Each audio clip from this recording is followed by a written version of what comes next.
Hey guys, it's Siddharth here, and I'm coming to you with the third day of my video challenge.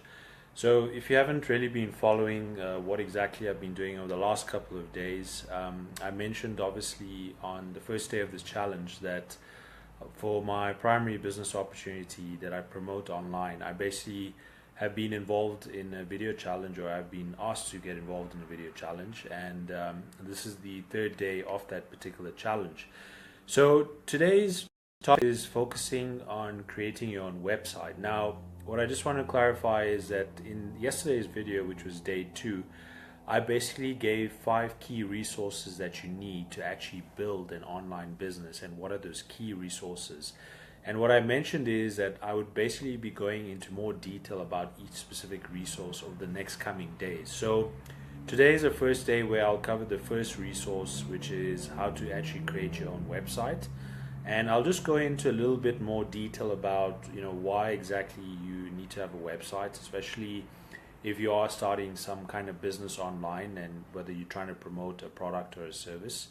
So what I'm going to be basically doing is covering a few important facets that, based on my experience, I feel are quite important that when it comes to starting a website online. So there's a couple of things I just want to go over quickly, and please do feel free to ask questions while this live is going on. I'll try and see if I can answer some of those questions. But the first thing is, when you first start venturing out to get your own website, what you need to obviously be aware of is what exactly is your specific target, or what is your target audience in terms of what you want to promote, whether it's a product or a service. And the reason I say that is because you want to basically see whether you're going to be branding yourself as a person or as an individual. So to give you an example, my own specific website, which I've actually put the link up for you guys to view as well, is based on my own sort of name, my Siddharth Bauer. So basically what I'm doing is I'm building my own brand because I want people to see me as Siddharth Bauer, as a person who's the brand Siddharth Bauer. So the reason I'm doing that as well is because there's a couple of things that I'm planning to obviously venture into when it comes to the online space, whether it's promoting a specific business or maybe even an affiliate marketing opportunity. And also I want to use that opportunity basically to perhaps build a profile where people can maybe see me as a sort of coach or a mentor online.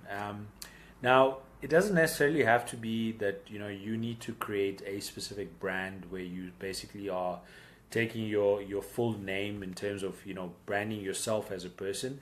It could be that you have a specific product with a specific brand name, a specific brand logo, and you want to basically market that specific product as a website.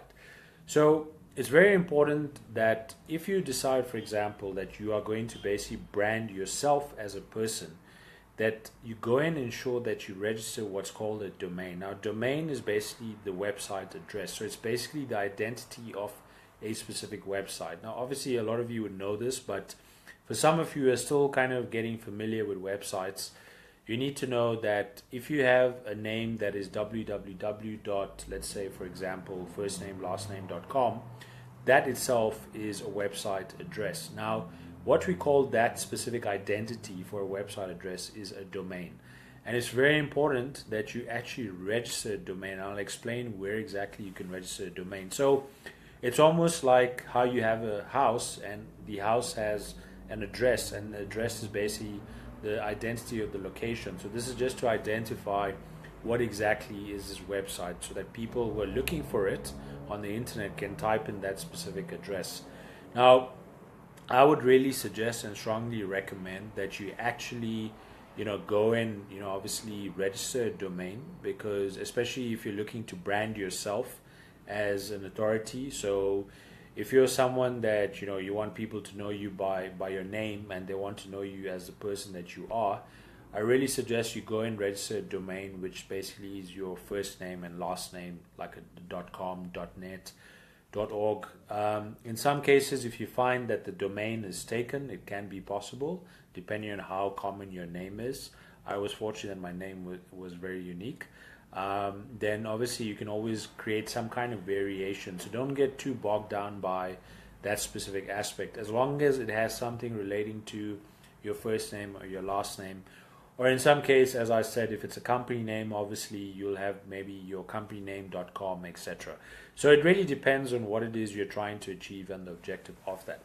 So the first part, of course, as I mentioned, is registering your domain. The second thing is about, you know, what exactly is the content and the structure of your website. So this is where you need to basically decide what exactly is it that you want people to see on your website. So what is the sort of different pages or the different dynamics of your website? So for example, if someone comes to your website, do you want them to basically go to a homepage where it gives them a sort of briefing about exactly what your website is on and what does your website offer? Um, Maybe you are a particular brand or authority where you've got your name domain and you're trying to obviously offer something specific. It could be, for example, a coaching service. So the moment someone lands on what we call the home page, which is basically the very first page they see when they enter in your website address, people want to kind of get a sense of what exactly is it that you offer, you know, your value, you know, how exactly is it that you can help them, whether it's something specific, you know, maybe there's a gap they have. And maybe by reading what your website can provide or what you can provide through your website, people can actually see, okay, perhaps you can meet their gap or their need. So what I would suggest is when it comes to a structure, I would basically, especially if you're starting out for the very first time, is to basically see if you can create a sort of simple layout. And some of the ideas I can give you is, for example, you could have your home page, you could have your blog page. So this is now, a blog is basically where you're writing content or you're writing regular posts. It's basically called a blog. So whenever you write that, people can actually go directly to your blog and they can obviously see what you've written and perhaps they'll find something that helps them. Then I would have something about you as a person if you're branding yourself as an authority. So you would have what's called a page or web page where basically people can see exactly what it is that you as a person offer and who exactly are you. Because at the end of the day, people identify with the person, and if they don't understand who you are as a person through your About Me page, they're not going to exactly know how it is that you're different to perhaps someone else. So very important to have that. Then obviously if you've got a specific product or a particular service that you're offering, obviously have something about that. So you could have a separate page because let's face it, if you've created something as a website and your objective perhaps is to start a business, the only way people are going to know what you're offering as a product or a service is if you obviously tell them what you're selling and they can buy from you. So obviously very important to have a page where obviously people can buy that product or service. And lastly, what I would look at is some kind of page where they can obviously connect with you, they can contact you. So it could be something where it could be just a basic contact page where you can give details like your email address, if you want to, maybe even your phone number. If you're the kind of person who likes to have phone conversations, you could maybe give your Skype address. Or what I like to do is obviously get them to connect to me on my social media platforms. So I have my Facebook page, which is my fan page, so that people can obviously see my brand on my Facebook page. Or you could just give them your Skype contacts. And there's various things you can also look at, various programs which allow you to integrate a booking sort of interface. Now, I think that's a little more advanced, and that's something I would look at later down the line when you've established yourself as a brand. So obviously, very important to have some kind of contact page so people can see, obviously who exactly you are and how they can contact you. I just want to take a moment to see who is on here. Hi, Angie. Good to see you here. Hi, Agnes. Thanks for joining here, guys. Hopefully this is something you guys are finding useful. And if there's anyone else that you believe should be watching this, please share this video as well while it's going on. Okay, so I've covered obviously the content and the structure of the website. Now, the next important thing is obviously how exactly do you register, your website domain. So remember I said the domain is the name of your website. So this could be, for example, the name of my website is www.siddharthbauer.com. So there's various places you can actually go and register that. Two examples I can give you, and some of you might already know some of these places. One is GoDaddy, godaddy.com, very popular amongst a lot of people online. GoDaddy has been around for quite a while, so obviously you could go and register something there. Prices can vary, so you can buy like a domain basically for a fee that ranges from maybe $5 up to $10. Ideally, I don't think you should spend anything more than $15 at most. So really not a lot to register a domain. Remember, this domain address could be yours forever. So it's really about you finding something that you really feel is going to identify with you, with your brand, or with your product or service. And then obviously, if you need to, once you start creating content on your website, you need a place where you can basically host the website. So what that basically means is you need a central point where all that content can be kept somewhere, so that whenever someone types that specific address off the website, they get the actual content that is shown. So if I give you an example, if you go to my website that I've provided here again, you will see there's a whole bunch of content that is there. Now, that hosting actually is done by GoDaddy. So if you're looking for hosting as well, you can go to godaddy.com.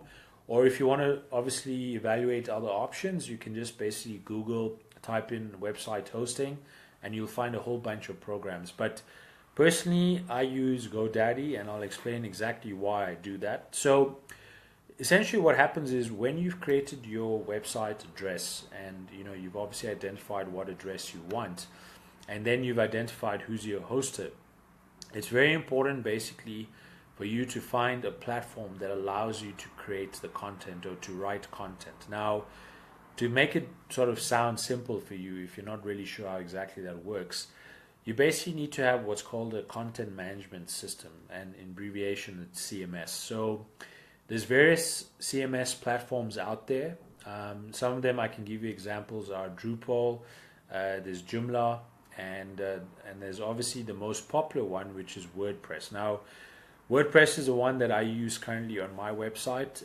It's probably one of the easiest formats to use. You can basically set up something very simple using WordPress, and WordPress is great in terms of their training.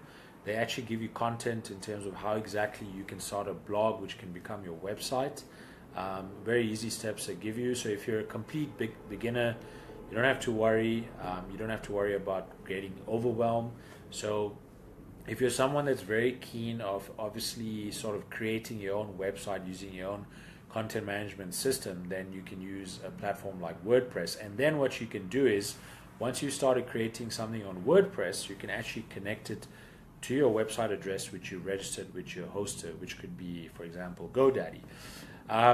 The nice thing is, a company like GoDaddy, they actually offer the option where you can get WordPress with your website. So it allows you to obviously set up your website immediately, rather than you going individually to WordPress to actually go and start creating your website. So if you really want to start something where it's probably more quick for you, you could go through GoDaddy, find your domain, your address that you want to register, sign up for hosting, and sign up for what's called their Managed WordPress Deluxe system. That's what I'm currently using for my website.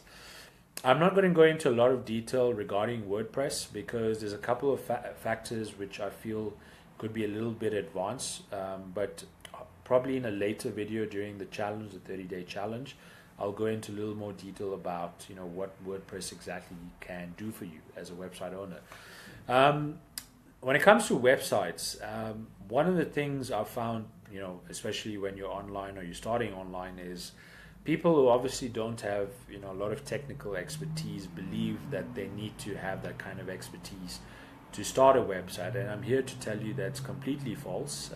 You can be a complete newbie who has absolutely no technical experience, and why I say that is because you can basically outsource to someone else to create a website for you. Now, the reason I talk about outsourcing is because outsourcing is basically where, for someone who basically doesn't have the time to obviously go and create a website, perhaps wants a professional to do it for them because they feel they want something that looks really nice for them. So very important obviously to find someone that is obviously experienced in terms of creating websites. And also it's good for you to sort of see what are the options out there if you feel you're not sure how exactly to approach it. Now, what I would suggest is, if you're starting out for the very first time and you're looking to create a website for the very first time, and you don't want to go the route of obviously doing everything yourself, then I highly suggest going to a website that's called Fiverr. So it's fiverr.com. It's the word 5 with an additional r.com. Now, what Fiverr basically is an online community of different freelancers that basically give you the options of getting people to do websites for you. They can do logo designs for you. They can do branding for you. Anything that's related to the online space or design, that's a great website. I personally use it myself, and my own logo and sort of banners, etc., that I've used for marketing, I've actually gone to that website. And the nice thing about that particular platform is it's very professional.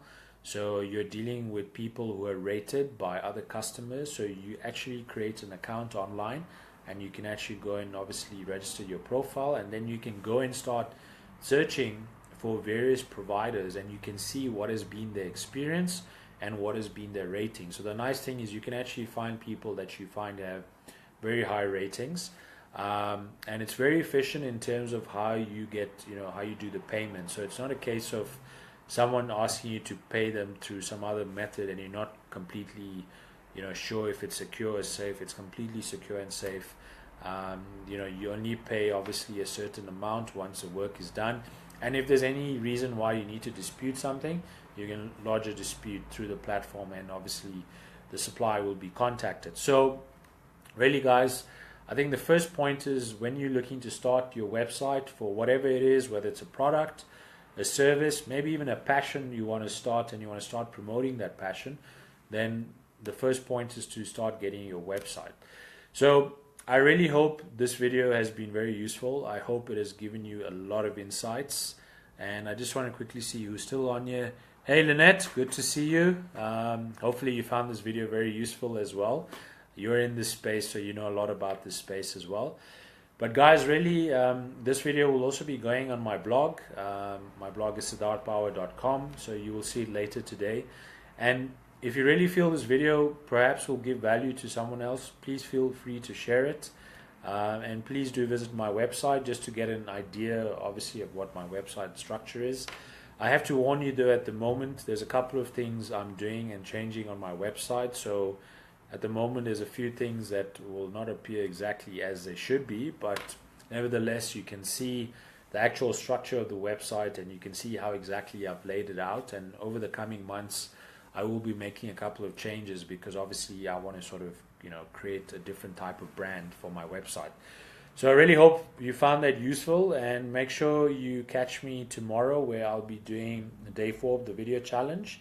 And in tomorrow's video, I'll be covering the second resource for starting an online business, which is having an email autoresponder program, and I'll go into more details about that. So thank you guys for joining me, and hopefully this was useful, and I'll see you tomorrow. Take care. Bye.